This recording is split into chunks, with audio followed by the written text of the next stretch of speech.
এটা আমরা আগের দিনই বলেছিলাম, আমাদের যে সিলেবাসে আছে যে ইন্ডিয়ান সোশ্যাল ইনস্টিটিউশন এবং তার কি চেঞ্জ এবং ভারতীয় কন্টেস্টে সেগুলো বিচার করা। সেই বিচারের সময় আমরা রামায়ণ মহাভারত পুরাণের বিভিন্ন তথ্য সূত্রকে ধার নিয়ে আমরা আলোচনা করব। এবং অবভিয়াসলি আমরা যেহেতু লিটারেচারের দিক থেকে দেখব, তাই রামায়ণ মহাভারত পুরাণ উপনিষদ এগুলো প্রাচীন সাহিত্য। তো এই প্রাচীন সাহিত্যে ভারতীয় সংস্কৃতির বিভিন্ন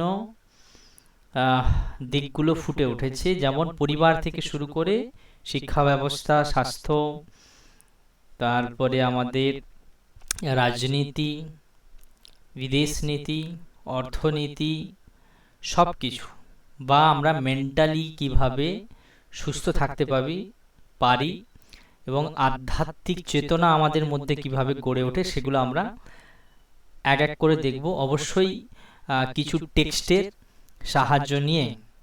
তো তোমরা এখানে কয়েকটা টেক্সট দেখতে পাবে, ঠিক আছে? তোমরা নোট নিতে পারো, তোমরা এক স্ক্রিনশট নিতে পারো, তো যাতে তোমাদের বোঝার সুবিধার্থে যা যা করার সেগুলো তোমরা করবে, প্লাস আমি আমার কাছে প্রেজেন্ট করার একটা চেষ্টা করব। তাহলে আমরা শুরু করা যায়। আমি আমাদের স্ক্রিন প্রেজেন্ট করছি, ঠিক আছে? স্ক্রিন দেখা যাচ্ছে? স্ক্রিন দেখা যাচ্ছে? কনফার্ম করো। হ্যাঁ স্যার। ওকে, কারো কোনো প্রশ্ন থাকলে অবশ্যই জিজ্ঞাসা করবে, ঠিক আছে? আচ্ছা, আমরা এই এই পোর্শনটাও সমস্ত রেকর্ডিং হচ্ছে এবং ওই একইভাবে ওই চ্যানেলে সব কিছু দেখতে পাবে। তাহলে আমরা চলে যাই একেবারে আমাদের আজকের প্রেজেন্টেশন। এটা ধারাবাহিকভাবে কিন্তু আমাদের আলোচনা হবে, ঠিক আছে? আমার ওয়ার্ড ফাইল একটা দেখা যাচ্ছে ব্ল্যাক অ্যান্ড হোয়াইট ভাবে, দেখতে পাচ্ছি আমরা ব্ল্যাক অ্যান্ড হোয়াইট ভাবে। হিন্দিতে আছে, হিন্দি, বাংলা এবং সব কিছু মিশিয়ে মাঝে মাঝে আমরা আলোচনা করব। তোমরা অবশ্যই এখান থেকে নোট নেবে, ঠিক আছে? আমার কথাটা শোনার পাশাপাশি একটু যদি নোট নিয়ে রাখো তাহলে সুবিধা হবে। ওকে, আমি এটা একটা জায়গা থেকে ইন্টারনেট থেকেই পেয়েছি, খুব সুন্দর গুছিয়ে লেখা আছে, তো সেই কারণে সেখান থেকে ধার নিয়ে অবশ্যই তোমাদেরকে পড়ানোর চেষ্টা করছি।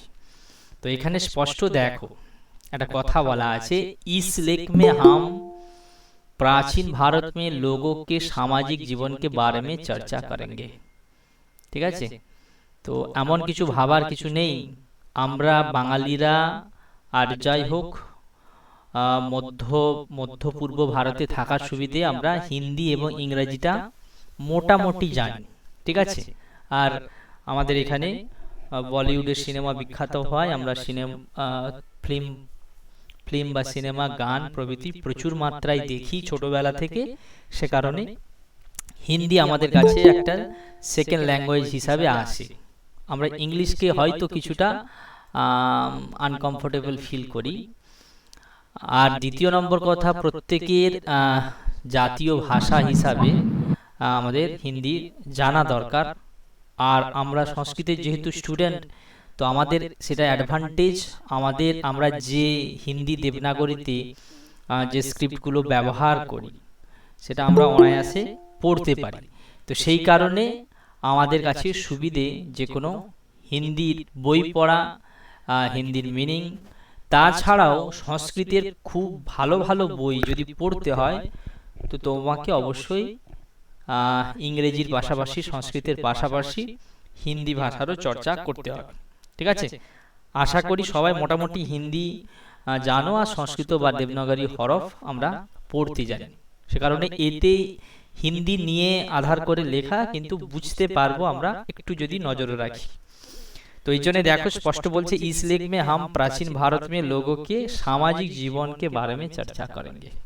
এটা প্রবন্ধ থেকে আমরা দেখছি, প্রবন্ধটা খুব সুন্দর গুছিয়ে লেখা, যে প্রাচীন ভারতকে জানতে গেলে আমরা এই যে কনসেপ্টটা এসছে যে কি, যে আমরা যাকে বলছি প্রতিষ্ঠান, এই প্রতিষ্ঠান কনসেপ্টটা কিন্তু প্রাচীন ভারতে বা ইনস্টিটিউশন এটা অন্যভাবে ছিল। এখন তাকে নাম দিয়ে দিচ্ছি সামাজিক প্রতিষ্ঠান অন্য কিছু, তখন কিন্তু এটা অন্যভাবে চলত, কাজ কিন্তু একই হতো।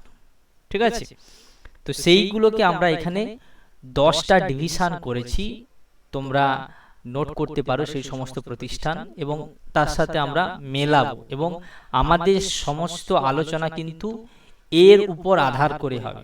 ঠিক আছে, 1 বাই 1 তোমরা নোট করে নাও। আমাদের সামাজিক যে জীবন, সেই সামাজিক জীবনে প্রাচীন ভারতের জীবন, তারপরে এটা আলোচনা প্রসঙ্গে আমরা আধুনিককে কোথায় এসে দাঁড়িয়েছি এই সিস্টেমে, সেগুলো আমরা আলোচনা করব। আজকে জাস্ট মুখরার মতো আলোচনা হচ্ছে, ভূমিকা একটা হচ্ছে। তো ফার্স্টে আমরা কিন্তু বর্ণ ব্যবস্থা দেখব, বুঝা গেছে? ফার্স্টে আমরা বর্ণ ব্যবস্থা দেখব। এটা আমরা জানি প্রায় প্রত্যেকেই যে আমাদের আগে একটা বর্ণ সিস্টেম ছিল, সেই বর্ণ সিস্টেমকে আমরা আধার করে দেখতাম। তাই আমাদের আলোচনার কেন্দ্রবিন্দুতে প্রথমে আমরা বর্ণ ব্যবস্থা দেখব। বর্ণ মানে জানো আমরা ব্রাহ্মণ, ক্ষত্রিয়, বৈশ্য, শূদ্র বলে যে 4টি ডিভিশন, তার হিস্ট্রি কি, বর্ণ বলতে কি বুঝি, আজকেই আমরা এটার কিছুটা অংশ দেখার চেষ্টা করব। ঠিক আছে, ডিটেলসে। এবং তোমাদের অনেকের প্রশ্ন ছিল যে স্যার এখান থেকে প্রশ্ন কি হয়, প্রশ্ন ধরো এরকম যে আমাদের বর্ণ ব্যবস্থা সম্পর্কে লেখো, বা পরে আসলে একই রকম চতুরাশ্রম প্রথা সম্পর্কে কিছু লেখো, টিকা আসতে পারে 4-5 নম্বরের। বড় প্রাচীন ভারতের সামাজিক বা প্রাচীন ভারতের কোনো পরিবার কেমন ছিল, প্রাচীন ভারতের নারীদের অবস্থান কেমন ছিল, ঠিক আছে, বা আমাদের কত ধরনের সংস্কার ছিল, সেই সংস্কারের আধুনিক কি কতটা প্রভাব আদৌ আছে কি নেই, বা আধুনিক কালে সেগুলোর কোনো প্রয়োজনীয়তা আছে কি নেই, সেগুলো আমরা আলোচনা প্রসঙ্গে দেখার চেষ্টা করব। ঠিক আছে, তো যেহেতু আমরা সংস্কৃত লিটারেচার এবং সংস্কৃত একটু পুরানো ঘরানার ব্যাপার, তাই আমাদের হেরিডিটি অনুযায়ী সেগুলো আমরা একটু একটু করে দেখার চেষ্টা করব। তো বর্ণ ব্যবস্থা দেখব, সেরকম চতুরাশ্রম ছিল, আমরা জানতাম যে ব্রহ্মচর্য, গার্হস্থ্য, বানপ্রস্থ, সন্ন্যাস, এগুলো ডিটেলসে আলোচনা করব। ঠিক আছে, 1 বাই 1 ক্লাস একটার পর একটা চলতে থাকবে। সংস্কার, ষোড়শ সংস্কার হয়, কোথাও কোথাও একাদশ সংস্কার, কত ধরনের সংস্কার হয় সেগুলো আমরা দেখার চেষ্টা করব 3 নম্বর পয়েন্টে। 4 নম্বরে আমাদের আলোচনার বিষয় হবে পরিবার কি। ফ্যামিলি বলে একটা প্রতিষ্ঠান প্রাচীন কাল থেকেও এসেছিল, তো সেই পরিবার আজকে শুধু নেই, প্রাচীন কাল থেকে ছিল বা আছে। তো সেই পরিবার প্রাচীন কালে কিরকম পরিবার ছিল, তারপরে আধুনিক কালে কিরকম ভেঙে ভেঙে এসছে, এবং এর সঙ্গে আমরা আগের আলোচনার বিষয়ে যে জয়েন্ট ফ্যামিলি, সিঙ্গেল ফ্যামিলি, তারপরে হচ্ছে মাতৃতান্ত্রিক, পিতৃতান্ত্রিক, পুরুষতান্ত্রিক, নারীতান্ত্রিক, উভয়তান্ত্রিক, যেগুলো আমরা আগের সময় আলোচনা করেছিলাম, সেই সমস্ত জিনিসগুলোও কিন্তু আমরা দেখার চেষ্টা করব কয়েকটা এক্সাম্পলের মাধ্যমে। তো পরিবার, ফ্যামিলি, তা পরিবার গড়ে ওঠে বিবাহের মাধ্যমে।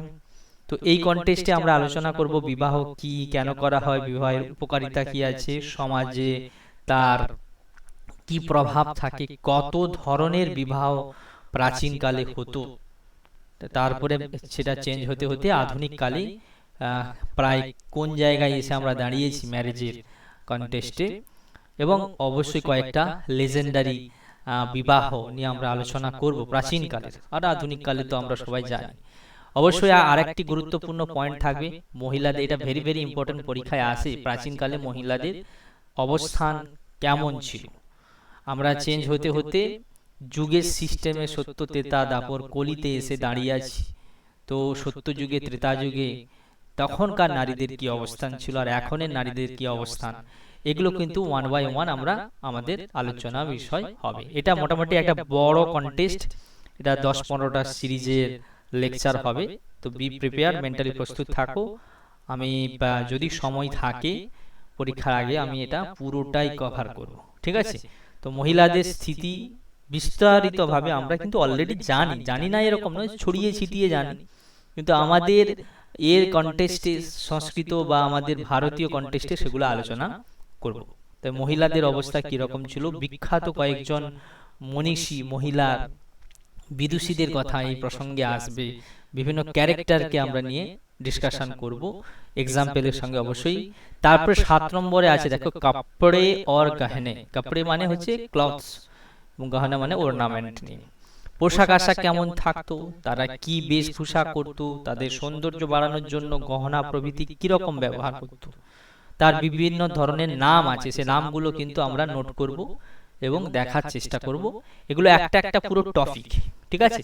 এই পুরো টপিকটা যদি পড়ি তাহলে আমরা আমাদের ইন্ডিয়ান যত কনস্টিটিউশন প্রাচীন কাল থেকে আধুনিক কাল পর্যন্ত তার যে ধাপে ধাপে পরিবর্তন হয়েছে সেগুলো আমরা কিন্তু, এটা একটা জাস্ট ব্রিফ করে দিচ্ছি যে এই এই পয়েন্ট ধরে ধরে আলোচনা করা হবে, ঠিক আছে?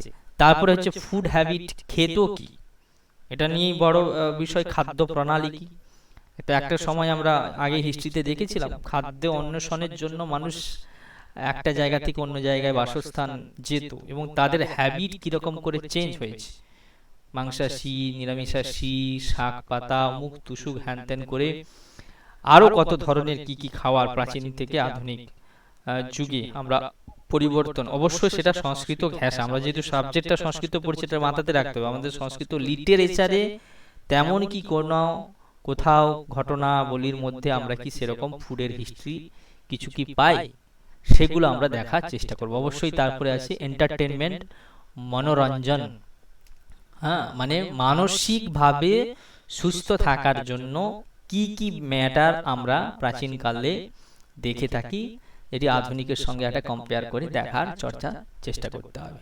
তো মনোরঞ্জন, মন বলে একটা ম্যাটার আছে, বস্তু আছে, তার আনন্দের জন্য কি কি লিটারেচারে কিরকম কোনো নৃত্যকলা, তোমার নাচ গান, শিল্প, চিত্র প্রভৃতি, যেগুলো একটা বিভিন্ন জায়গাতে বিভিন্ন ঘটনায় বিভিন্ন কাব্য মহাকাব্য তারপরে নাটকে সেগুলো আলোচনা হয়েছে, যতটা আমরা পড়েছি টুকটাক তার মধ্যে থেকে কিছু কিছু ডিসকাশন করার চেষ্টা করব। তাই এন্টারটেনমেন্ট, যাকে আমরা ইংলিশে বলি মনোরঞ্জন, এই বিষয়টা আমরা কিন্তু নজরে দেওয়ার চেষ্টা করব। এবং লাস্টে খুব তাৎপর্যপূর্ণ বলে ভাবে একটি লেখক একটা কথা বলেছেন, গুলামি মানে দাসত্ব কিভাবে মানুষকে বা বন্ধন সম্পর্কে কিছু জিনিস আলোচনা করবে। এগুলো প্রত্যেকটাই কিন্তু সামাজিক একটি ব্যাপার, সমাজে যারা বসবাস করে সেই সমস্ত মানুষদের মধ্যেই ঘটে থাকা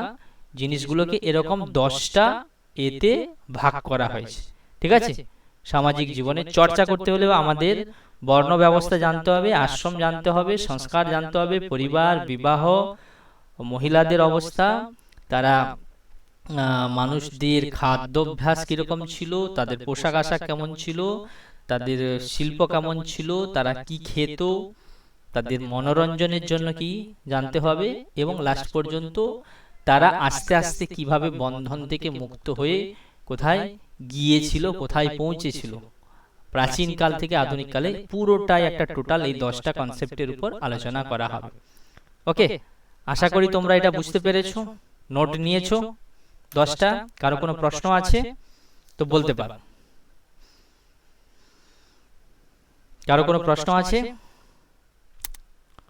বিউটি, ভবানী, প্রতিমা, প্রতিভা, শোভন, শ্যামাশ্রী, সিদ্ধেশ্বর, সোমা, সুস্মিতা, কারো কোনো প্রশ্ন?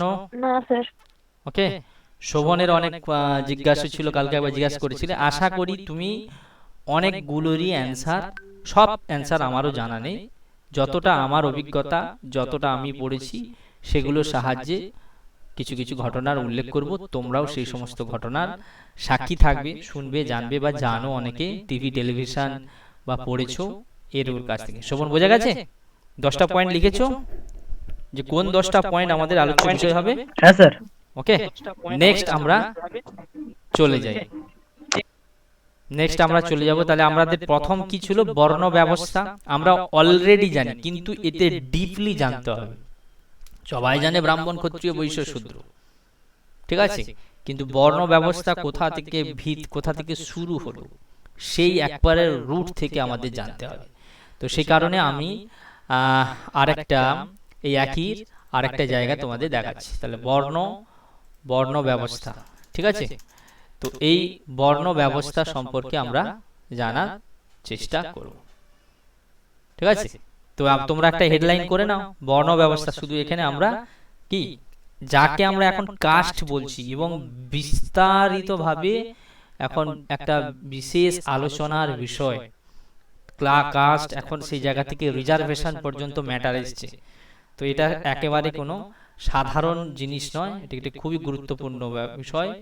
বর্ণ সিস্টেম, এই বর্ণর মানে কি, বর্ণ মানে কি কাস্ট, বর্ণ মানে কি কালার না কি, সেগুলো আমরা একটু ধরার চেষ্টা করব। ঠিক আছে, তোমরা কিন্তু নোট নিবে, আমি পয়েন্ট আকারে করে করে রেখেছি, শর্টেজ করে রেখেছি। আরো টাইম লাগবে এগুলো নিয়ে আরো আলোচনা করতে গেলে, আরো ভাবো গুছিয়ে যদি প্রেজেন্ট করতে হয়। মোটামুটি ভালো লাগছে তো, দেখতে পাচ্ছ তো ক্লিয়ারলি? হ্যাঁ স্যার। ক্লিয়ারলি কোনো অবস্থা নেই? হ্যাঁ স্যার। ঠিক আছে, এরকম করে তোমরা কিন্তু নোট নিয়ে নেবে। অনেক কিছুই জানো, কিন্তু গুছিয়ে পড়াটাই হচ্ছে একটা শিক্ষা, আর সমস্ত জায়গা সমস্ত পয়েন্টটা আলোচনা করাটাই হচ্ছে সার্বিক জ্ঞান। ভাষা জ্ঞান আছে, এদিক ওদিক জ্ঞান আছে, অল্প বিস্তর অসংক্ষিপ্ত জ্ঞান আছে। তো তা থেকে পুরো একটা সম্পূর্ণ মিনিং যাতে আমরা জানতে পারি, তাতে আমাদের জ্ঞানের বিস্তার হবে, কিছু অজ্ঞান দূর হবে, এই আশা রাখা হয়। তো ফার্স্ট আমরা 1 নম্বর এতে দেখেছি, এখানে করেছি, দেখো বর্ণ ব্যবস্থা কা অর্থ, মিনিং অফ কি, চার্টার সিস্টেম। এখানে চার্টার সিস্টেম বলেছে বর্ণ। তো বর্ণ সিস্টেম বা বর্ণ একটা ব্যবস্থা, মাথাতে রাখতে হবে। শুধু আমরা আমাদের কাছে বা কানে আমরা ছোটবেলা থেকে শুনছি এ ব্রাহ্মণ ও ক্ষত্রিয় বৈশ্য ও শূদ্র, এবং এটা ঠিক নয়, আমরা মডার্ন যুগ, এখানে এই জিনিসগুলো আর প্রাসঙ্গিক নয়। যতটা সহজে আমরা অবহেলায় বা যতটা ক্যাজুয়ালি জিনিসটাকে আমরা বলি, ততটা কিন্তু ক্যাজুয়াল ম্যাটার মোটেই না। যতই আধুনিক হও, সেই ফর্ম ফিল আপ করতে গেলে জেনারেল লিখতে হয়, এসসি লিখতে হয়, ওবিসি লিখতে হয়, এসটি লিখতে হয়। আবার আমরাই শুনেছি সবার উপরে মানুষত্ব, তার উপরে নাই। তো আবার আমরা সবকিছু করি, সবার সাথে বন্ধুত্ব করি, সবার সাথে মেলামেশা করি, সমস্ত বন্ধুরা একে পাশাপাশি বসেই করি। কিন্তু হঠাৎ করে কোথাও একটা বিবাহ বলে ম্যাটার এলে, তখন আমরা আমাদের পার্টনার চয়েস যখন করতে যাই, তখন আমরা ভেবে চিনতে ভাবি যে কোনটা করব কোনটা করব না। সবাই তো মানুষ, তাহলে এই ভাবনা কেন আসে? যতটা সহজ সরল ভাবে বলে দিতে পারি যে আমি আধুনিক, আমার কোনো জাত নেই, আমার কোনো বর্ণ নেই, আমার কোনো ধর্ম নেই, আমি হচ্ছে মানব ধর্মে বিশ্বাসী। বিবেকানন্দও সে কথা বলেছে। কিন্তু জিনিসটা যতটা সহজ আমরা মনে করি, ততটা কিন্তু সহজ না। সমাজে ততটা তার সহজ নয়। সমাজ বলতে বুঝতে হবে, সমাজের মধ্যে কি আছে? সমাজের মধ্যে আমি আছি, আমরা আছি, ঠিক আছে, এবং সবাই আছে। আমি যেভাবে ভাবলেই কিন্তু সমাজ চলে না, আমাকে নিয়ে শুধু সমাজ চলে না। খেয়াল রাখতে হবে, আমার একটা নিজস্ব সত্তা আছে, নিজস্ব একটা ভাবনা আছে। আমাদের কয়েকজনের, আমরা যাদেরকে চিনি জানি, তাদের ব্যবহার, তাদের আচার আচরণ, তাদের বিশ্বাস সম্পর্কে আমার একটু ধারণা থাকলে থাকতে পারে। কিন্তু আমি হলপ করে বলতে পারবো না আমাদের বিশ্বে বা আমাদের পাড়ায়, আমাদের দেশে যতজন ব্যক্তি আছে, সেই সমস্ত ব্যক্তির ভাবনা চিন্তা সবকিছু আমার মতো হবে, হতেই পারে না।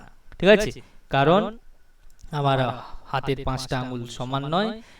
সেরকম প্রত্যেকটা মানুষের নিজস্ব চিন্তা, নিজস্ব বিশ্বাস, নিজস্ব সংস্কার সবকিছু থাকে। তার মধ্যে আমাদের সোসাইটি, সেই সোসাইটিরই একটি গুরুত্বপূর্ণ অংশ বা অঙ্গ হচ্ছে বর্ণ ব্যবস্থা বা বর্ণ সিস্টেম। ক্লিয়ার? তাই সহজে আমরা যতটা ক্যাজুয়ালি ভাবি, ততটা কিন্তু নয়, যথেষ্ট জটিল এবং এর সুদীর্ঘ একটা ইতিহাস আছে।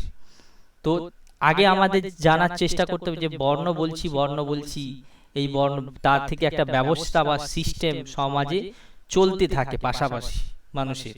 তো সেটা সম্পর্কে একটু বিস্তারিত আলোচনা করা যাক। এর অর্থটা কি? বর্ণ বর্ণ বারবার বলা হয়, বর্ণ মানে কি, কি জিনিসটা, সেটা নিয়ে দেখো কয়েকটা পয়েন্ট এখানে আলোচনা করার চেষ্টা করা হয়েছে। তো দুটো দেখো স্টার মার্ক দিয়ে আমি করেছি, হাইলাইট করেছি, যে हिंदू सामाजिक संगठन में वर्णाश्रम व्यवस्था का अत्यंत महत्वपूर्ण स्थान है। এখানে হিন্দু মানে খেয়াল রাখতে হবে, হিন্দু কথার অর্থ এখানে কি ধরবো আমরা? হিন্দু মানে হচ্ছে সনাতন, যারা প্রাচীন কাল থেকে বা আমরা যেগুলো হিন্দু পূজা পদ্ধতি, বর্ণাশ্রম প্রথা কিন্তু বাকিদের জিনিস আলোচনা করছি না। কারণ আমরা বর্ণাশ্রম প্রথার প্রথম দেখব কি, আমরা বৈদিক কালে দেখব। তাহলে বৈদিক কালে যখন আমরা বৈদিক কাল আলোচনা করছি, বৈদিক কাল কখন? আজ থেকে প্রায় কি, প্রায় 5000, ঠিক আছে, 5000 বছর পূর্বে, যীশু খ্রিস্টের 5000 বছর পূর্বে, যাকে আমরা কি বলবো? বিসি, ঠিক আছে, 5th বিসি, 5th সেঞ্চুরি, মানে 5000 বছর বিফোর ক্রাইস্ট, মানে যীশু খ্রিস্টের জন্মের 5000 বছর পূর্বে লিখিতভাবে আছে কি, আমরা যে বেদ পড়ি, ঋগ্বেদের টাইম কাল প্রায় 5000 বছর লিখিত আকারে আছে। আর অলিখিত আকারে তো আরো যদি ধরা হয়, কেউ কেউ বলে আমাদের হিন্দু সনাতন ধর্মের যে সভ্যতায় আমরা বসবাস করি আজ থেকে প্রায় 10,000 বছর, ঠিক আছে, 10,000 বছর আগে। তো সেই 10,000 বছর আগে সভ্যতার জিনিস কিন্তু একটি, তখন থেকে বর্ণ সিস্টেম, বর্ণাশ্রম আসছে। তো সেই কারণে সেখানে যে বর্ণের কথা বা সিস্টেমের কথা আলোচনা করা হবে, অবভিয়াসলি তখন কেবলমাত্র কারা, কেবলমাত্র এই সময়ে হিন্দু সমাজই ছিল। তাই জন্য হিন্দু ধর্মকে প্রাচীন ধর্ম বলে। তাহলে হিন্দু ধর্ম তখনকার আমাদের লিটারেচারি বা আমাদের বইপত্র বা এতে প্রমাণ হিসাবে আমরা 5000 বছর আগের বলতে পারি হিন্দু ধর্ম। কিন্তু অনেক গবেষক বলে এর থেকে অনেক প্রাচীন যুগ থেকে হিন্দু এই সনাতন ধর্ম শুরু হয়েছে। তাই আমরা এটা বিচার করতে হবে যে হিন্দু সনাতন ধর্মের কথা যেগুলো এখানে যে যা কিছু আলোচনা করব, হিন্দু সনাতন ধর্মের কথা আলোচনা করব। কারণ তারপরে ধরো খ্রিস্ট ধর্ম এসছে, ঠিক আছে, খ্রিস্টান এসছে। তাহলে যে যারা খ্রিস্টান এসছে আজকে 2021, তাহলে 2021 সাল, মাত্র 2000 বছরের পুরানো ধর্ম হচ্ছে খ্রিস্টান, যেখানে হিন্দু ধর্ম প্রায় 5000, তার লিখিত প্রমাণ বেদ প্রভৃতিতে পাওয়া যায়। অলিখিত প্রমাণ হিসাবে কেউ 10,000 বলে, ঠিক আছে। তো আর ধরো তারপরে হচ্ছে ইসলাম। তো ইসলাম তো আরো পরে, ঠিক আছে, ইসলাম 700, 7ম শতাব্দীতে। তাহলে যদি 7মে হয় তাহলে আরো 1300 বছর আগের ধর্ম হচ্ছে ইসলাম। বৌদ্ধ আছে তার থেকে প্রাচীন, জৈন প্রাচীন হলেও হিন্দু হচ্ছে সব থেকে প্রাচীনতম ধর্ম। তাই আমরা এখানে যা কিছু আলোচনা করব সবই কি, সবই আমরা হিন্দু সমাজের ঘটনা নিয়েই আলোচনা করব। পরে আলোচনা প্রসঙ্গে অন্যান্য যখন ব্যবস্থা আসবে সেগুলো, আমাদের মূল আলোচ্য বিষয় কিন্তু হিন্দু সমাজে ঘটে যাওয়া ঘটনা, সেগুলোকে নিয়ে বিশ্লেষণ করব, ঠিক আছে। তাহলে হিন্দু সমাজে যে সংগঠন আমরা বসবাস করি সেখানে একটা বর্ণাশ্রম ব্যবস্থা বলে একটি ব্যবস্থা আমরা লক্ষ্য করি, এবং অত্যন্ত গুরুত্বপূর্ণ একটি। তার কারণ কি না, তার কারণ আমরা প্রাচীনকালে এই সমস্ত সিস্টেমের মধ্য দিয়েই আমাদের পুরো সমাজের যে রচনা বা গঠন এর উপর আধার করে চলত। ওকে, কেউ মানে ভাবতেই পারতো না বর্ণ আশ্রম বা কি আমাদের চতুরাশ্রম এই ব্যবস্থার বাইরে গিয়ে কিছু ভাবাই যেত না। তাই বর্ণাশ্রম ব্যবস্থা একটা অত্যন্ত গুরুত্বপূর্ণ স্থান আছে প্রাচীন কাল থেকে। আধুনিক কালে হয়তো তার ব্যবস্থাপনা শিথিল হয়ে গেছে, সমাজে অতটা দেখা যায় না। তো এখানে কিন্তু দুটো জিনিস, যে পুরো ধরো আমরা আমাদের সমাজ কিন্তু গড়ে উঠতো দুটো জিনিসের মাধ্যমে, এখানে স্পষ্ট আলোচনা করা হয়েছে। দেখো, বর্ণ এবং আশ্রম, ঠিক আছে, তা থেকে একসাথে হয় কি বর্ণাশ্রম। তাহলে বর্ণ এবং আশ্রম যদি হয়, আমরা বর্ণ কি, বর্ণ কটা, ব্রাহ্মণ ক্ষত্রিয় বৈশ্য শূদ্র, এবং সেকেন্ড হচ্ছে আশ্রম, আশ্রম কটা, চতুরাশ্রম, ব্রহ্মচর্য, গার্হস্থ্য, বানপ্রস্থ, সন্ন্যাস। তা এদের কম্বিনেশনে একটা সমাজ গড়ে উঠত, বোঝা গেছে। তাকে এক কথাতে আমরা বর্ণাশ্রম বলি। স্পষ্ট বোঝা গেল? এই পয়েন্টটা বোঝা গেল সবাই? আমরা যে যে কথাটা আমরা বলছি সেটা আমাদের হিন্দু সমাজের গঠনকে নিয়ে আলোচনা করছি, যেখানে বর্ণাশ্রম একটা পুরো সিস্টেম বা ব্যবস্থা রূপে ছিল, যার ভূমিকা অসীম ছিল। তাকে আমরা বিচার না করলে, তাকে বাদ দিয়ে আমরা আলোচনায় করতেই পারবো না। ভারতকে যদি আলোচনা করতে হয় তো বর্ণাশ্রমকে নিয়ে আলোচনা করতে হয়। তো বর্ণ মানে আমরা জানি বর্ণ চারটে আছে আর আশ্রম চারটে আছে, এদের কম্বিনেশনে একটি সমাজ ব্যবস্থা গড়ে উঠতো প্রাচীনকালে। ওকে, তাহলে এখানে দেখো দুটো জিনিস, বর্ণাশ্রম মানে বর্ণ এবং আশ্রম, তা থেকে একটা হিন্দু সমাজের তৈরি হতো। এরপর আমরা চলে যাই পরের স্টেপে। নোট করতে থাকবে কিন্তু আমি বারবার বলবো না। নোট এতে এবার কি বলছে দেখো।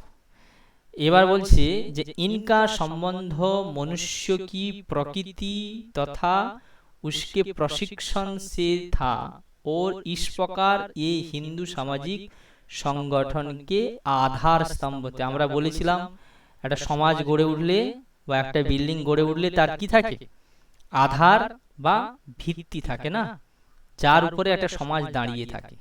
তো এখানে সেটা বলছে ইনকা সম্বন্ধ। ইনকা বলতে কার?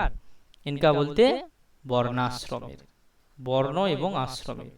এই বর্ণাশ্রম ব্যবস্থার সম্বন্ধ, রিলেশন, বর্ণের সঙ্গে আশ্রমের, আশ্রমের সঙ্গে আশ্রমে বসবাসকারী বা ওই বর্ণ দ্বারা নির্দিষ্ট মানুষের মধ্যে যে রিলেশন, সম্বন্ধ, সেটা কিসের উপরে নির্ভর করত না? মনুষ্য কি প্রকৃতি মানে মানুষ কেমন ধরনের, তথা উসকে প্রশিক্ষণ, এবং শুধু মানুষ থাকলে তো হবে না, মানুষের প্রশিক্ষণ করতে হবে। আমরা এতে কি বলেছিলাম? ফ্যামিলির কনসেপ্টে বলেছিলাম যে ফ্যামিলিতে যারা একটা শিশু জন্মালে, শিশু তার প্রকৃতিগতভাবে বেড়ে উঠলেও তাকে আমরা প্রশিক্ষণ দিয়ে থাকি, ঠিক আছে? তো প্রশিক্ষণটা কিরকম না, তার প্রকৃতি অনুযায়ী দিয়ে থাকি। তো সেই প্রকৃতি যেরকম আমরা জন্মের দিক থেকে পরবর্তীকালে দেখব, যদি ব্রাহ্মণ ঘরের কোনো সন্তান হয় একরকম, ক্ষত্রিয় হলে, বৈশ্য হলে, ঠিক আছে, এবং শূদ্র, এগুলো তো বর্ণ। তো এই ব্রাহ্মণ, ক্ষত্রিয়, বৈশ্য এবং শূদ্র হলে এদের এদের প্রকৃতি হচ্ছে কি জন্মের দৃষ্টিতে দেখা, এটা দেখবো যে কখন জন্মটা একটা প্রকৃতি হয়ে দাঁড়ালো, কখন কর্ম প্রকৃতি হয়ে দাঁড়ালো, এটা এর পরেই আলোচনা করার আছে। যে ব্রাহ্মণ বলছি, ক্ষত্রিয় বলছি, বৈশ্য বলছি, শূদ্র বলছি, এই ডিভিশনটা কবে থেকে এলো সেটাও আমরা আলোচনা করব। তো যাই হোক, কোনো একটি শিশু, কোনো একটি মানুষের প্রকৃতি সে কিরকম তার বিচার করা হয়। সেই বিচার করার পর তাকে বিভিন্ন প্রশিক্ষণ বা ট্রেনিং এ পাঠানো হয়। সেই ট্রেনিং কোথায় হয় না, বর্ণ এই আশ্রমে হবে সেই ট্রেনিংটা, ঠিক আছে? বর্ণটা হলো তার প্রকৃতি আর আশ্রমটা হলো তার প্রশিক্ষণ, ঠিক আছে? ব্রাহ্মণ হলে গুরুকুলে যাবে, ক্ষত্রিয় হলেও গুরুকুলে যাবে, বৈশ্য হলে কোথায় যাবে, শূদ্র হলে কি হবে, তার ডিউটি কি হবে,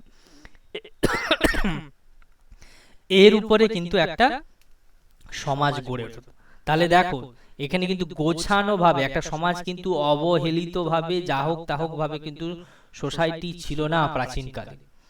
প্রাচীনকালে যে কোনো মানুষই এলেই সে তার প্রকৃতি অনুযায়ী সে একটি কোথায়, সেটি একটি তাকে একটি বর্ণের মধ্যে তাকে ধরা হতো, এটা তার প্রকৃতি।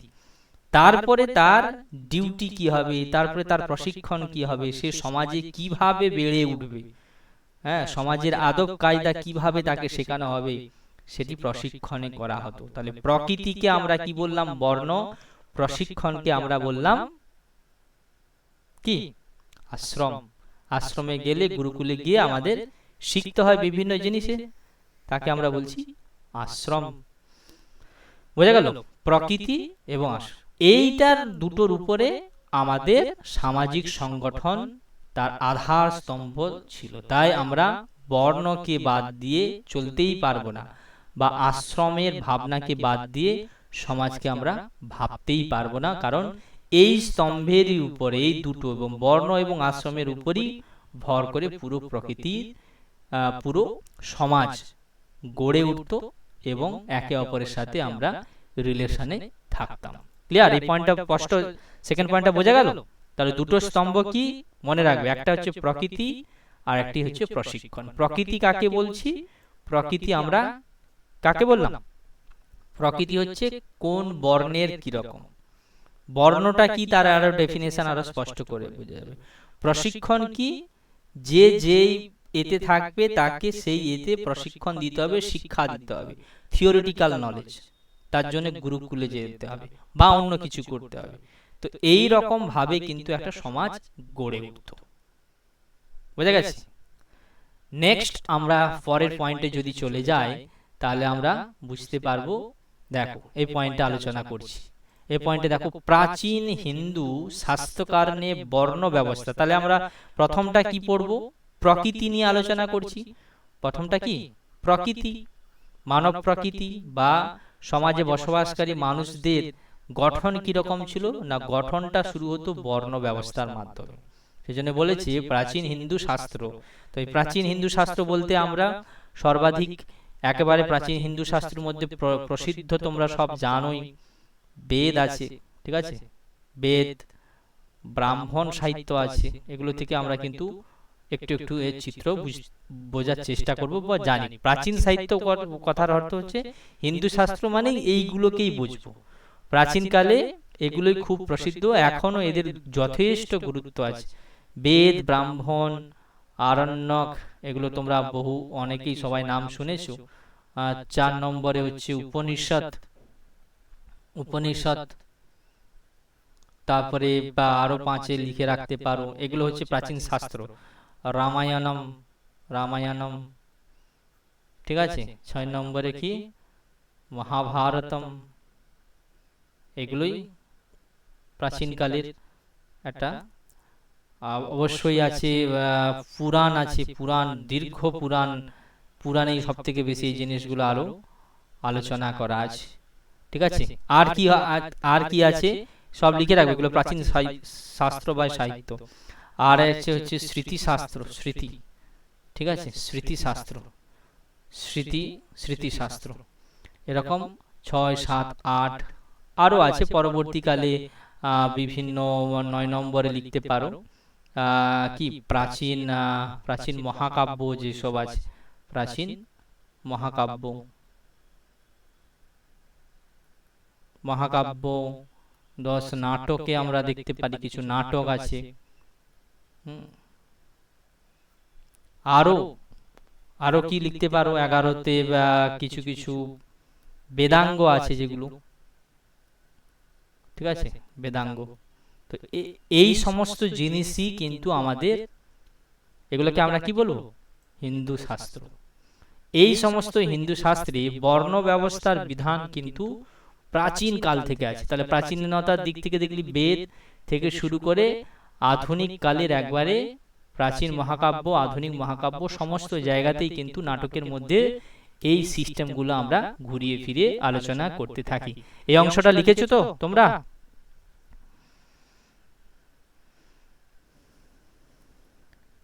হ্যালো, লিখেছি। লিখেছো? বেদ, ব্রাহ্মণ, আরণ্যক, উপনিষদ, রামায়ণ, মহাভারত, পুরাণ, স্মৃতি, প্রাচীন মহাকাব্য, নাটক, বেদাঙ্গ প্রভৃতি, এইগুলোই হচ্ছে আমাদের মূল আলোচনার বিষয়। এখানেই এই বর্ণ সিস্টেম, সমাজের বিভিন্ন আশ্রম কেন্দ্রিক আলোচনা, তা নিয়ে মানুষ জীবন, মানুষের সবকিছু নিয়ে কিন্তু এই সমস্ত শাস্ত্রে তার যথেষ্ট প্রভাব আছে এবং আমরা ভালো করে নজর দিলে বুঝতে পারি প্রাচীন প্রাচীন এই সাহিত্যে কিন্তু ওই জিনিসগুলো ফুটে উঠেছে। বর্ণ ব্যবস্থা, আশ্রম ব্যবস্থা, বিবাহ পদ্ধতি, সংস্কার পদ্ধতি, এগুলো সব কিন্তু আলোচনা করা হয়েছে।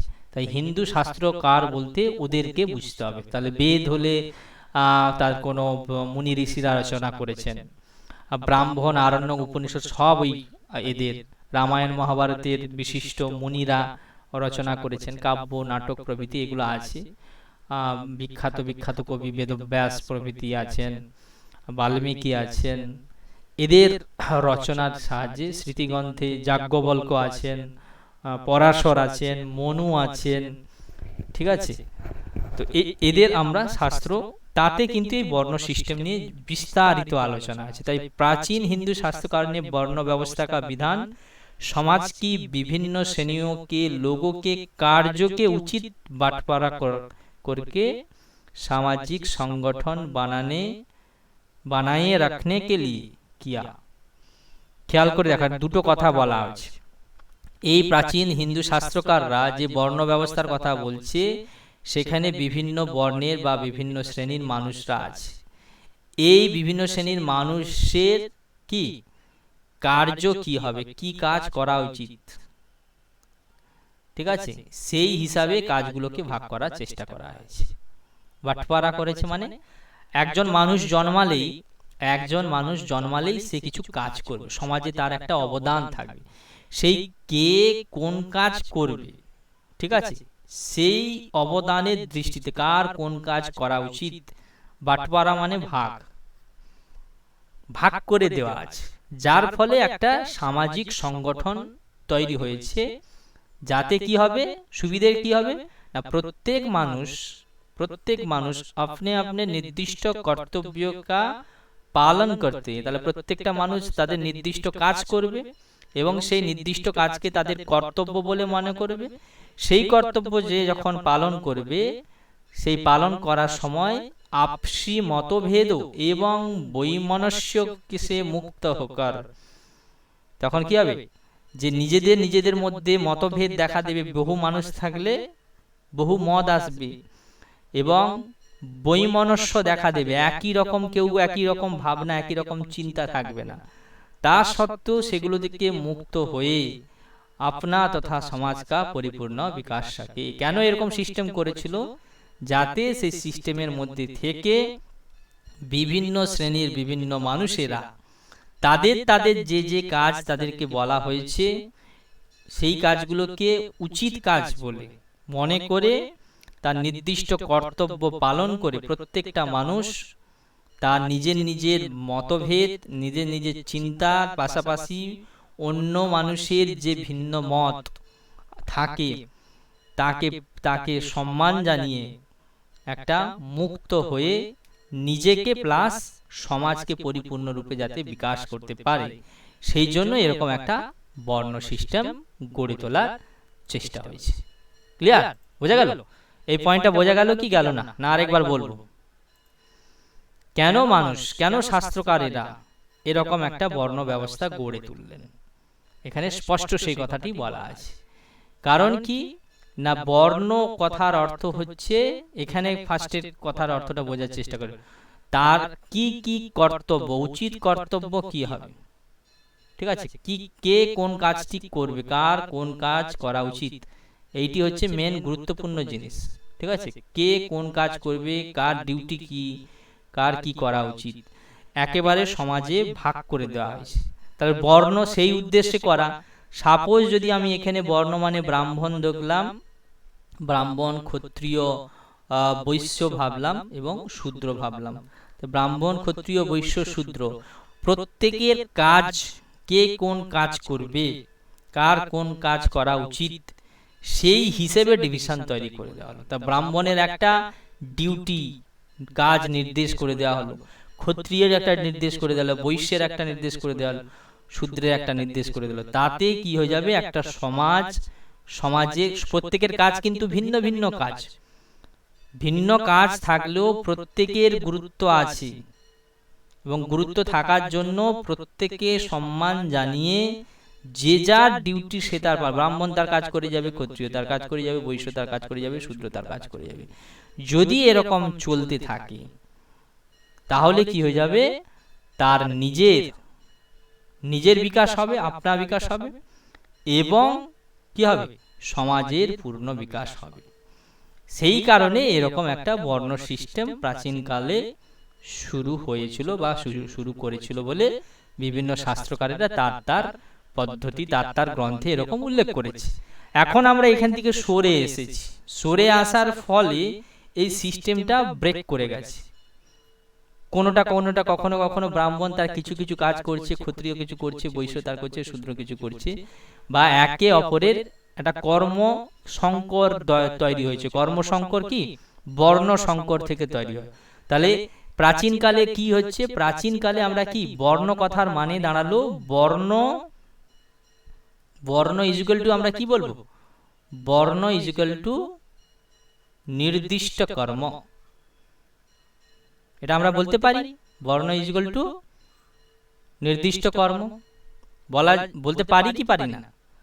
বর্ণ ইজুকাল টু, স্পষ্ট বোঝা গেল? বর্ণ ইজুকাল টু নির্দিষ্ট কর্ম বা উচিত কর্ম।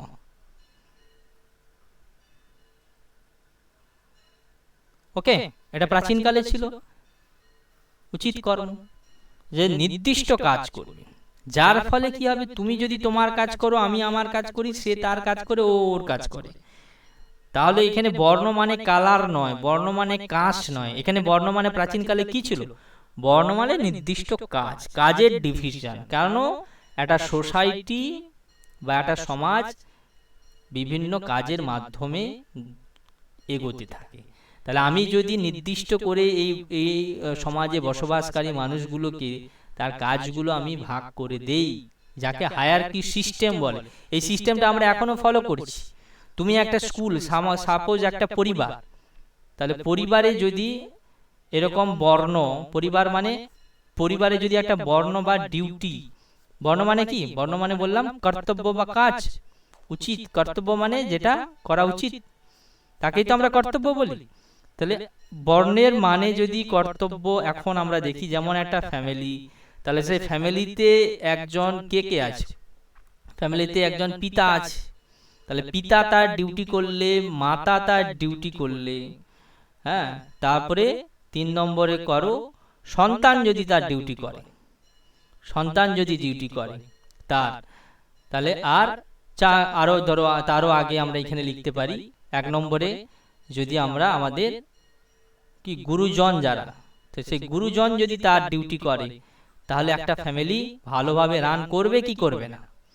রান করবে কি করবে না? তাহলে এই বর্ণটা কোথায় খারাপ ছিল প্রাচীনকালে?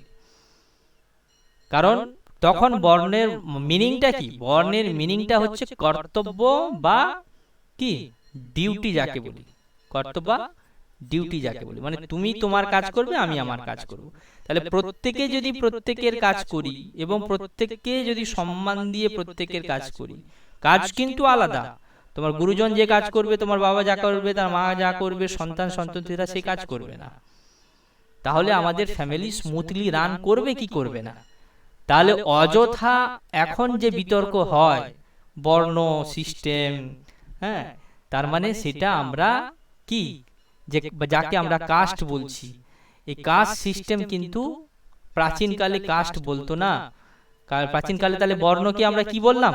একজন কেউ বলো, বর্ণকে আমরা কি বললাম? বর্ণ মানে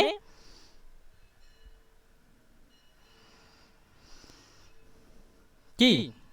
বর্ণ মানে কর্তব্য, কর্তব্য। কর্তব্য বা ডিউটি, আমরা কোন কাজ করব, আমার কি করা উচিত, ক্লিয়ার?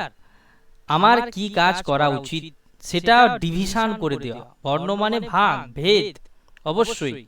তাহলে আমাদের কি কাজের দৃষ্টিতে আমাদের মধ্যে একটা পার্থক্য তৈরি করে দিয়েছিল, যে এই ব্রাহ্মণ এই কাজ করবে, ক্ষত্রিয় এই কাজ করবে, বৈশ্য এই কাজ করবে, শূদ্র এই কাজ। তো এই সিস্টেমটাই তো ভালো ছিল। এটা তুমি বাসে যাবে, তাহলে বাস সাপোজ একটা এক্সাম্পল পরিবহন, তো সেখানেও তো বর্ণ সিস্টেমের মধ্যে আছে বর্ণ বা কার্যভেদ। একে তাহলে আমরা কার্যভেদও বলতে পারি, বর্ণ বা ভেদ বা কার্যভেদ বা ডিউটি, তার কর্তব্য অনুযায়ী, তার কর্তব্য অনুযায়ী করবে। তাহলে একটা ধরো বাসকে আমরা কি বলি? লোকযান বলি। তাহলে লোকযানম, একটা লোকযানমে মানে একটা বাসে তো একজন কে থাকে? একজন ড্রাইভার থাকলো, একজন হেল্পার থাকলো, ঠিক আছে, কন্ডাক্টর থাকলো। তাহলে ড্রাইভার তার কাজ, হেল্পার তার কাজ, কন্ডাক্টর কাজ যদি ঠিকঠাক ভাবে করে, তাহলে বাসটা কি স্মুথলি একটা জায়গা থেকে আরেকটা জায়গায় অনায়াসে যেতে পারবে। এটাই তো জীবন। জীবন মানে যেটা চলতে থাকে, বইতে থাকে। বইবে না কখন? যদি এর মধ্যে কেউ তার একটা ডিউটিতে কি ফল্ট করে, মানে বাসের ড্রাইভার এলো না, বাস বন্ধ হয়ে যাবে, হেল্পার নেই, বন্ধ হয়ে যাবে, কন্ট্রাক্টর নেই, বন্ধ হয়ে যাবে। তাহলে মানুষ এক জায়গা থেকে আরেক জায়গায় যেতে পারবে না, তাদের এই যে নেচার বা তাদের এই যে ব্যবহার আটকে যাবে। এই কথাই তো বলেছে প্রাচীনকালে। তাহলে প্রাচীনকালে বর্ণ মানে হচ্ছে ডিউটি, বর্ণ মানে কর্তব্য, মানে তার কি করা উচিত, এই রকম করে ভেঙে দিয়েছিল হিন্দু শাস্ত্রকারেরা পুরো সিস্টেমকে। যার ফলে তারা যে যার কাজ, কার কোন কাজ করা উচিত সেখানে স্পষ্ট করে, আমরা যখন পরে আরো ডিটেলসে আলোচনা করব, ব্রাহ্মণের কি কি করা উচিত, তার ডিউটি কি, স্পষ্ট নির্দেশ করে বলা আছে। ঠিক আছে, এই রকম করে সামাজিক সংগঠন তৈরি হয়েছিল এবং প্রত্যেকটা মানুষ তার তার নির্দিষ্ট কর্তব্য করবে, অন্য কাজ করবে না। ঠিক আছে, অন্যের কাজ করতে গেলেই মুশকিল, তুমি তোমার কাজটা করতে পারবে না। ঠিক আছে, তুমি অ্যাজ এ স্টুডেন্ট, তাহলে তোমার কাজ হচ্ছে পড়াশোনা করা। আমি টিচার, আমার কাজ হচ্ছে পড়ানো। তাহলে টিচারও ভালো হবে, স্টুডেন্টও ভালো হবে, এবং দুজনের ভালোর পরে আমাদের পড়াশোনার সিস্টেমটা ঠিক করে চলবে। তা আমি যদি গিয়ে হেল্পারি করি তাহলে হবে না। ঠিক আছে, বা হেল্পার এসে তোমাকে পড়াচ্ছে, তুমি স্টুডেন্ট হয়ে না পড়ে অন্য কিছু কাজ করছো, যে কাজটা তোমার ডিউটি না, তোমার কর্তব্য না, তোমার উচিত না সে কাজ করা, তা সত্ত্বেও করো, তাহলে তোমার জীবন স্মুথলি এগোবে না। হ্যাঁ কি না? স্পষ্ট বোঝা গেল? এটার উদ্দেশ্যটা কি না, মুক্ত হয়ে আমরা মুক্ত হব। তুমি যদি তোমার কাজ করো, আমি আমার কাজ করলাম, তাহলে একে অপরে যে যার কাজ করলো, প্রত্যেকের রেসপেক্ট থাকবে যে আমি এই কাজটা ভালো। যে এখনকার দিনে কি বলে, ব্রাহ্মণরা উঁচু, ক্ষত্রিয়রা নিচু, তার থেকে বৈশ্যরা, তার থেকে শূদ্ররা সব থেকে নিচু, এই যে ধারণা, এটা কোথাও বলেনি। পরবর্তীকালে এই হীনমন্যতা জিনিসগুলো এসেছে। ব্রাহ্মণদেরকে উঁচু কোথাও বলা নেই। যে যার ডিউটি অনুযায়ী সে তার করতো। তাই সমাজে সুন্দরভাবে কাজের যে ভাগগুলো সেগুলো করে থাকার ফলে সোসাইটিতে কোনো খুব একটা পরিবর্তন হতো না, যার ফলে তার নিজের বিকাশও হতো এবং সোসাইটিও বিকাশ হতো। ঠিক আছে, সোসাইটিও এগিয়ে চলতো, সমৃদ্ধ হতো। স্পষ্ট? এই অংশটা বোঝা গেল? এই পয়েন্টটা বোঝা গেল? ক্লিয়ার? হ্যাঁ স্যার। বোঝা গেল?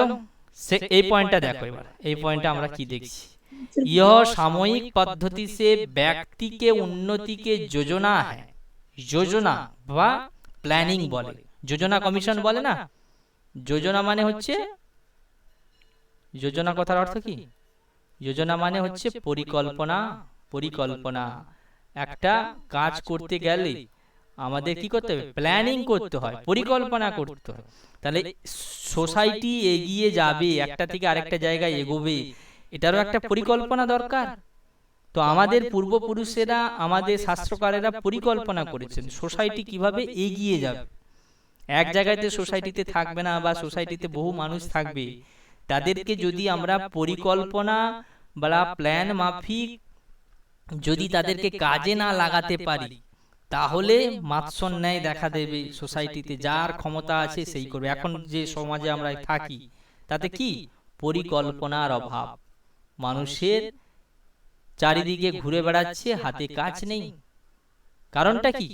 মানব একটা সম্পদ, সেই সম্পদকে আমরা কাজে লাগাতে পারছি না। তার কারণ আমাদের নির্দিষ্ট কোনো প্ল্যান নেই।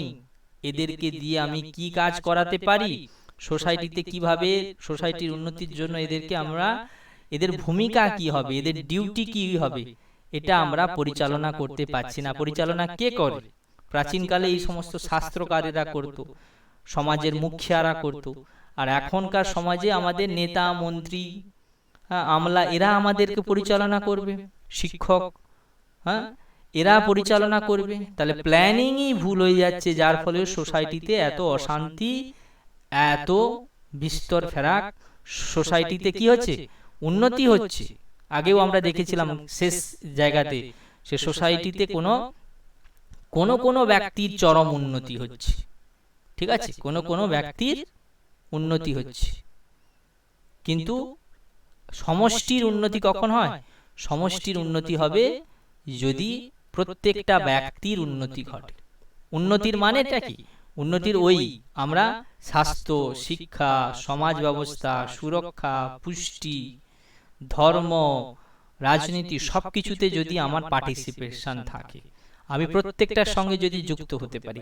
কেউ যুক্ত হচ্ছে, কোনো ব্যক্তির শিক্ষা হচ্ছে খুব ভালো, কোনো ব্যক্তির স্বাস্থ্য সুরক্ষা হচ্ছে, কিন্তু সমষ্টিগতভাবে দেখলে এখনো আমাদের দেশ পিছিয়ে পড়েছে। আমরা ওই জন্য বলি না, আমরা আমাদের গোল্ডেন এজে ফিরে যাব, যেটার জন্য ভারতকে সবাই চেনে, সারা বিশ্ব চেনে। এখন কিন্তু ভারত তার পুরনো গৌরব ফিরে পাওয়ার যা চেষ্টা পর্যন্ত করছে। পুরনো দিনের সমাজ ব্যবস্থা, উন্নত সমাজ ব্যবস্থা, যেটা প্রাচীন 5000 10,000 বছরের সনাতন সভ্যতা যাকে আমরা বলি, উজ্জ্বল উজ্জ্বল সব নিদর্শন আছে। শিক্ষা, স্বাস্থ্য, ধর্ম কি নেই, কি ছিল না, সেই সমস্ত জিনিস কিন্তু আমরা এখন হারিয়ে ফেলেছি, অনেকটা অর্জন করতে চেষ্টা করছি, কিংবা অন্যের হাত ধরে শিখছি, পাশ্চাত্যের কাছ থেকে আবার ধার নিয়ে আমাদেরই জিনিস তারা নিয়ে গিয়ে বেচে আমাদের কাছ থেকে দেখাচ্ছে যে আমরা ওদের থেকে বহু বহু বছর পূর্বে আমরা এই সমস্ত জিনিস আলোচনা করেছি। যত ডিটেলসে যাব তত আরো বোঝা যাবে। এই যে সামূহিক পদ্ধতি, সমাজ একটা নিশ্চিন্ন বা বিচ্ছিন্ন ভাবে ভাবলে সমাজ চলতে পারে না। এই যে আমি আমার সুখটা নিয়ে ভাবি, যাকে আমরা কি বলছি, আত্মকেন্দ্রিক। হিন্দিতে কি বলে, আমিকে কি বলে, কেউ বলতে পারবে হিন্দিতে? হিন্দিতে কি বলে?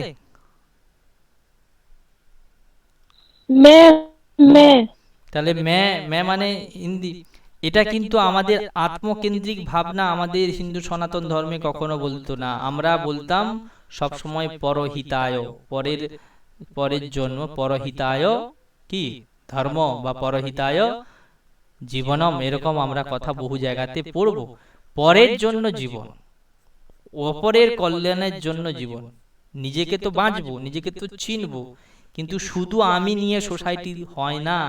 কারণ হিন্দিতেও আমি একটা জায়গাতে লেকচারে শুনেছিলাম, এখনকার সমাজে কি হয়েছে, শুধু আত্মনির্ভর হয়। আত্মনির্ভর মানে কি, আত্মপরনির্ভর মানে আমি শুধু আমারটা নিয়েই ভাবছি, আমার যাতে ভালো হয়, সবকিছু হয়, আশপাশে কি হলো আমি ওসব নিয়ে অত ভাবনা চিন্তা করার আমার সময় নেই। এতে কিন্তু সমাজ এগোবে না, এতে তুমিও এগোবে না। তুমি একটা সমাজের পার্ট, তুমি যদি পাশের লোককে হেল্প না করো, তোমারও কিছু কিছু জিনিস তুমি হেল্প পাবে না, পাচ্ছে না। তাই তো মানুষের একা একা থেকে যদি আনন্দ হতো, তাহলে এত মানুষ সুইসাইড করছে কেন, এত মানুষের দুঃখ কেন?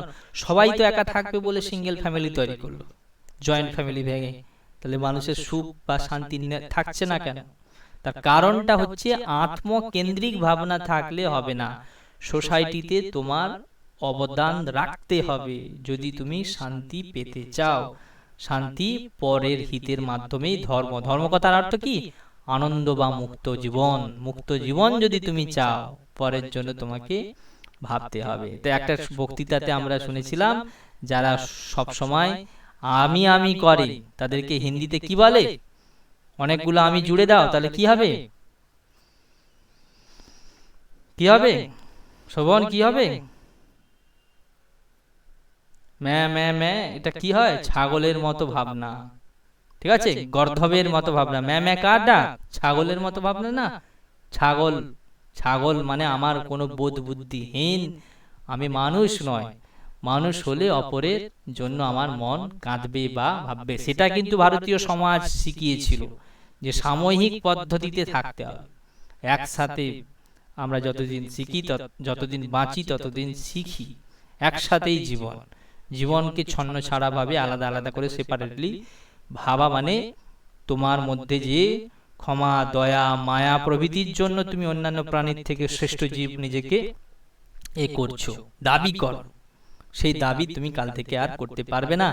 তাই সামূহিক সে ব্যক্তিকে, দেখো এই পদ্ধতিতে কিভাবে হয় না, সামূহিক পদ্ধতি সে ব্যক্তিকে উন্নতিকে যোজনা, খেয়াল রাখতে হবে। সামূহিক তার মানে কি আমার ব্যক্তিগত উন্নতি হোক আমি চাইছি না। ব্যক্তিগত উন্নতি হবে যদি সেই ব্যক্তিগত উন্নতির পাশাপাশি সামূহিক উন্নতিও জানতে হবে, শিখতে হবে। তাহলে আমি শিক্ষিত হচ্ছি, আমার ডিউটি হচ্ছে আমার আশপাশের অশিক্ষাকে দূর করা। ঠিক আছে, তাহলে আমি অর্থনীতিতে আমি উন্নত হচ্ছি অর্থনৈতিক ভাবে, তাহলে আমার ডিউটি হচ্ছে আমার ফ্যামিলিতে সেই অর্থনৈতিক সচ্ছলতা এনে দেওয়া। যদি না করি তাহলে আমি উন্নতি হব, আমি উন্নত হই, আমি থাকবো, আমার সব কিছু আছে, চাবি তালার ভেতরে আছে, সবকিছু আছে, ভয়ে ভয়ে থাকি এই আমার কিছু মনে লোকে নিয়ে চলে যাবে, তাই প্রাচীর তুলে দিয়েছি। রবীন্দ্রনাথ, স্বামীজি এরকম কথা ভাবনা নিয়ে আমাদের কি বিশ্বভারতীতে এখন যে প্রবলেম দেখা দিয়েছে যে প্রাচীর তোলা নিয়ে, আমরা যদি রাজনীতি দেখি তো সেখানে মুক্ত মনের চিন্তা হবে, মুক্ত মনের ভাবনা হবে। আগেকার শিক্ষা ব্যবস্থাও থাকতো, ছাত্ররা ছাত্রীরা যেত গুরুর কাছে পড়াশোনা করতে, সেখানে মুক্ত মনে চিন্তা করতো, কোনো 1 ঘন্টার ক্লাস করার জন্য যেত না, সেমিস্টার পড়ার জন্য, সার্টিফিকেট পাওয়ার জন্য যেত না। তাহলে জীবনের শিক্ষা আর এখনকার শিক্ষা তো দাঁড়িয়েছে কি করে আমি একটা ডিগ্রি পাবো এবং তা থেকে একটা জব পাবো, বিস্তর ফেরাক। জব জিনিস আলাদা, ঠিক আছে, আর জীবন আলাদা। তো এখনকার এখনকার যে শিক্ষা ব্যবস্থা সেটি কিন্তু জীবনমুখী না, জীবন থেকে সরিয়ে নিয়েছে মুখ। তাই আর যখন শিক্ষিত হয়ে যায় তাই আমাদের আচার আচরণে তার কি পুরো ফেরাক দেখা যায়। যেই আমি শিক্ষিত হব, সেই যারা শিক্ষার মধ্যে নেই তাদের থেকে ডিটাচ করে নিজের একটা জগৎ তৈরি করব, একটা শিক্ষিতের জগৎ, আর আশপাশে আছে অশিক্ষার জগৎ। আমরা এদেরকে স্বাচ্ছন্দ্য বোধ করি না, যার তার সাথে মিশতে পারি না, মিশতে চাই না, ঠিক আছে, মানুষকে ভাবি না। তারপরে আবার যারা আরো শিক্ষার পাশাপাশি যারা অর্থনীতি হবে তারা 4 চাকা 4 চাকা নিয়ে ঘুরছে, সানগ্লাস, যে আমি লোককে দেখতেও চাই না, এইরকম নোংরা এতে চাই না, তাই জন্য একটা শপিং মল গড়ে তুলেছি। আরে পোশাক তো জাস্ট কি, পোশাকের প্রয়োজনীয়তা হচ্ছে আমার লজ্জা নিবারণের জন্য, তো তারও একটা ডিভিশন করে নিয়েছি। গরিবরা ফুটপাতের পোশাক করবে আর এটা আমি ব্র্যান্ডেড পোশাক পরবো, ব্র্যান্ডেড পোশাক না করলে জেন্টলম্যান হওয়া যায় না। এই জায়গায় এখন যাচ্ছে, তার মানে তুমি জীবন থেকে, আনন্দ থেকে তুমি বিচ্ছিন্ন হয়ে যাচ্ছ, এই হচ্ছে ব্যাপার। ইহ সাময়িক পদ্ধতি, সে খেয়াল রাখতে হবে। সমূহ থেকে ব্যক্তি, ব্যক্তির উন্নতি ঘটবে, কিন্তু শুধুমাত্র ব্যক্তির উন্নতি হবে একে সমাজ বলে না, ঠিক আছে। নিজের উন্নতি হবে, পাশাপাশি সমাজের উন্নতি হবে। ঠাকুরের একটা বিখ্যাত আছে, আমরা একটা পরে একদিন শোনাবো, আজকে সময়ের অভাবে শোনাচ্ছি না। ঠাকুর কিভাবে, ঠাকুর শ্রীরামকৃষ্ণ কিভাবে আমাদের বিবেকানন্দকে লেসন দিয়েছিলেন, যে একবার সেটা আমরা পরের ক্লাসে আলোচনা করব। তিনি ব্যক্তি কেন্দ্রিক ভাবনায় মূঢ় হয়ে উঠেছিলেন স্বামীজি, তখন তাকে একটা খুব সুন্দর উপদেশ দিয়েছিল, সামূহিক উপদেশ, কিভাবে লোকের জন্য বাঁচতে হয় সেটা কিন্তু তিনি শিখিয়েছিলেন। সেই কারণে তিনি মহাপুরুষ, কি প্রণাম ধন্য ব্যক্তি। তো ইহ সাময়িক পদ্ধতি সে ব্যক্তি উন্নতিকে যোজনা, যোজনা মানে একটা পরিকল্পনা, এই বর্ণ সিস্টেম একটা পরিকল্পনা ছিল, যার ফলে একটা সমাজ মুতলি, ভারতীয় সমাজ একটা একটা ব্যবস্থার দ্বারা এগিয়ে গিয়েছিল, ঠিক আছে। তো এর পরের পয়েন্টটা দেখে নিয়ে আজকের আলোচনা এখানে ইতি টানছি। এটা প্রথম পর্বের আলোচনা, এর আরো সেকেন্ড থার্ড ফোর্থ যতক্ষণ লাগবে ততক্ষণ আমরা আলোচনা করব। এই পয়েন্টটা জাস্ট দেখে নাও, ইসকে দ্বারা, তাহলে কি এই বর্ণ ব্যবস্থার দ্বারা ব্যক্তি, খেয়াল করে দেখো পরপর কিন্তু বলা আছে কিরকম। এই যে ব্যবস্থা, কি ব্যবস্থা না, আমরা পড়ছি বর্ণাশ্রম ব্যবস্থা। এই বর্ণাশ্রম ব্যবস্থার দ্বারা ব্যক্তি, তা থেকে পরিবার, পরিবার থেকে পুরো সমূহ, অনেকগুলো ফ্যামিলি, অনেকগুলো দিয়ে একটা গোষ্ঠী, একটা কয়েকটা গোষ্ঠী মিলে একটা সমাজ, সমাজ থেকে দেশ, দেশের প্রতি নিজের নিজের কর্তব্যকা নিষ্ঠাপূর্বক পালন করতা থা। খেয়াল রাখতে, করতা থা মানে করতো। তখনকার সময়ে মানুষ বর্ণাশ্রম সিস্টেমে থেকে নিজের পরিবারের বা সমুদায়, সমস্ত সোসাইটিকে নিয়ে ভাবা, সমাজকে নিয়ে তারা ভাবতো, দেশের প্রতি নিজের নিজের কি কর্তব্য, কর্তব্য কথার অর্থ হচ্ছে কার কার যা যা যা যা ডিউটি, সেই ডিউটি তারা নিষ্ঠাপূর্বক পালন করত। মানে কায় মনোবাক্যে চুরি না করে, পরিশ্রম করে সবার অবদান থাকতো একটা ফ্যামিলিতে, কোনো একটি ব্যক্তিতে, কোনো একটা সমাজের প্রতি তার অবদান, দেশের প্রতি অবদান থাকতো। সেই কারণে আমাদের ইতিহাস, ঠিক আছে, ভারতীয় সনাতন হিন্দু ধর্মের ইতিহাস কিন্তু গৌরবোজ্জ্বল ইতিহাস ছিল। এখন সেটা আমরা অনেকটাই হারিয়ে ফেলেছি, যার ফলে ফিকে। হ্যাঁ বলো। হ্যালো, হ্যাঁ বলো। কি বলছো? হ্যালো, শোনা যাচ্ছে না? কেউ কি কিছু বলছো? ওটা কি সবার হচ্ছে? কি পারমিতা কি বলছো?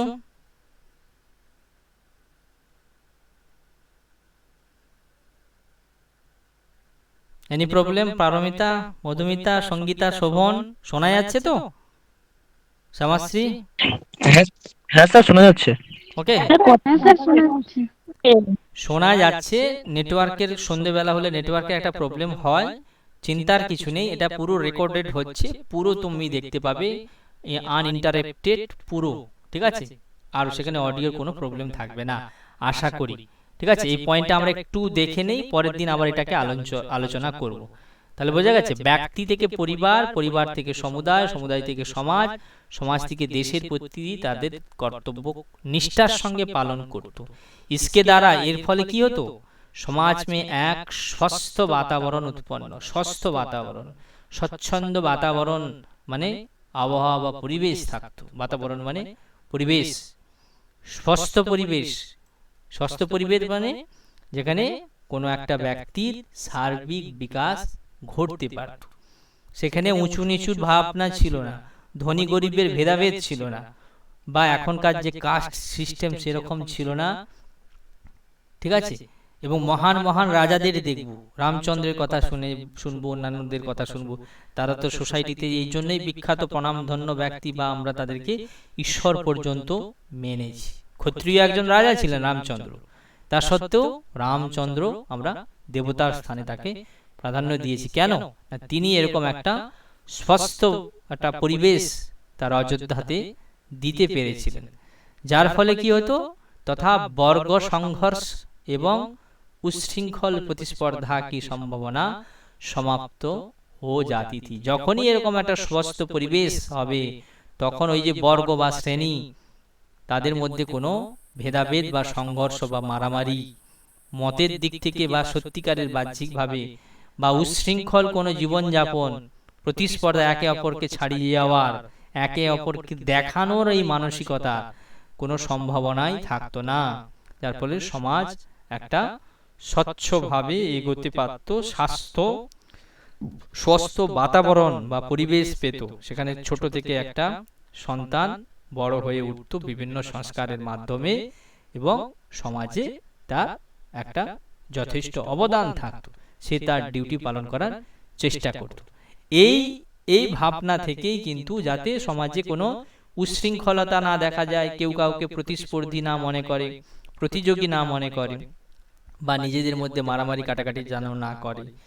বিভিন্ন ভিন্ন মত থাকবে, কিন্তু সেই মতকে রেসপেক্ট করতে হবে, যুক্তি দিয়ে বিচার করব, তা বলে অপরকে খণ্ডন করার মানে নয়। ব্যক্তিগত, এখনকার দিনে খণ্ডন করার মানে কি? ব্যক্তিগত আক্রমণ, গালাগাল, মারামারি পর্যন্ত আমরা পৌঁছাই, তাতে কিন্তু আলটিমেট উচ্ছৃঙ্খল হয়ে ওঠে প্রতিস্পর্ধা। সুস্থ প্রতিস্পর্ধা থাকবে, সুস্থ প্রতিযোগী থাকবে, ঠিক আছে? একে অপরের উন্নতির জন্য ভাববে, তার জন্য কম্পিটিশন করবে, কিন্তু কম্পিটিশন মানে একজনকে হারিয়ে আরেকজন বেরো, একে কিন্তু কম্পিটিশনের মানে খেলাতেও যেরকম আমরা দেখি, এখনকার খেলা খেললেও যে জিতছে সে হ্যান্ডশেক করছে, গলাই করছে, কান্নাকাটি করছে, সেগুলো আবেগ, ঠিক আছে? জিতলেও, নাহলে তো আমি এরকম বলতে পারতাম আমি এটা জিতে নিয়েছি, তো জিতে নিয়ে তোমার দিকে তাকাবো না এবং আমি দেখবো, সেটা এক্সপ্রেশনে কখনো কখনো থাকে, কিন্তু একেবারে ম্যাচের শেষে কি হয়? সবাই কিন্তু একটা সমান সুস্থভাবে একটা এন্টারটেনমেন্টের ব্যবস্থা করা। তো সমাজও কিন্তু এন্টারটেনমেন্ট হবে, আনন্দে ভরে উঠবে, যদি সবাই তার তার কাজ, তার তার ডিউটি পালন করে, এবং পালন করার সময় অপরের প্রতি রেসপেক্টটা থাকে। রেসপেক্ট যেখানে থাকবে না, সেখানে প্রবলেম দেখা দেবে। এই হচ্ছে আজকের আলোচনার বিষয়, এতটা পর্যন্ত আলোচনা করলাম। নেক্সট এর সেকেন্ড পর্বে আমরা অন্য জায়গার আলোচনা